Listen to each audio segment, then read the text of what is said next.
I'd like to talk about the cultural challenge and the geopolitical challenge because somehow they are also intertwined. Culture is an asset in the relationship because, well, there are many different reasons.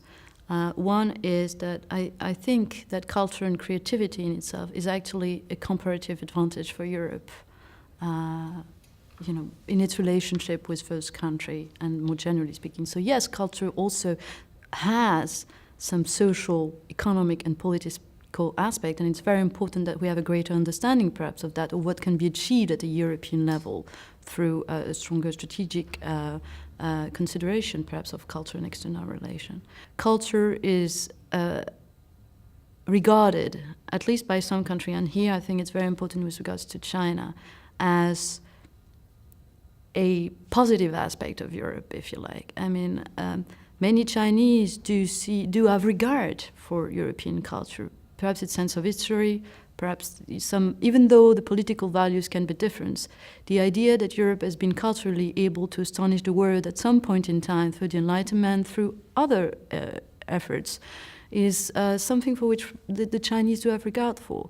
And I think in that perspective, it's very much of an asset. And here I would say of European culture, not just from a specific national country. I think at the moment one challenge for Europe and direction is the need for Europe to be more united, to be more self-confident, and an ability to master its continental scale. And I think this has become even more valid in the context of the economic crisis. And we've seen how, it seems to me, the only real prospect for Europe to be able to engage in a long term with the emerging Asian giants, for example, is by a position of being more united, either through the institution of the EU or through a closer cooperation between member states in areas where smaller groupings prevail. So it could be the Eurozone, but that can apply in other very different fields.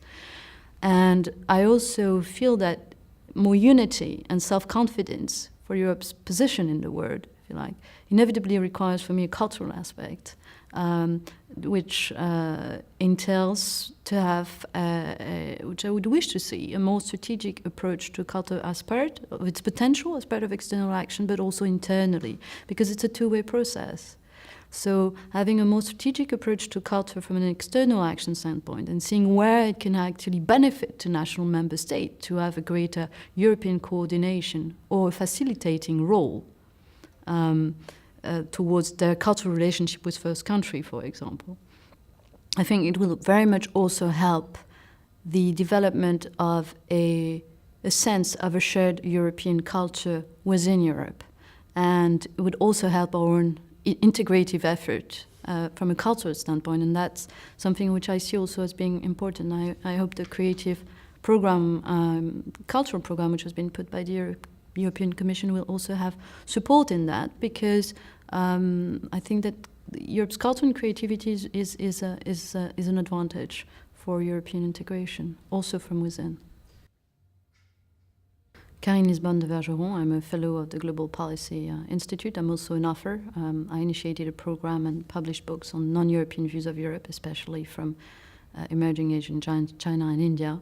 And I've been working for a long time on the cultural policy implication for that, for Europe, both externally and internally.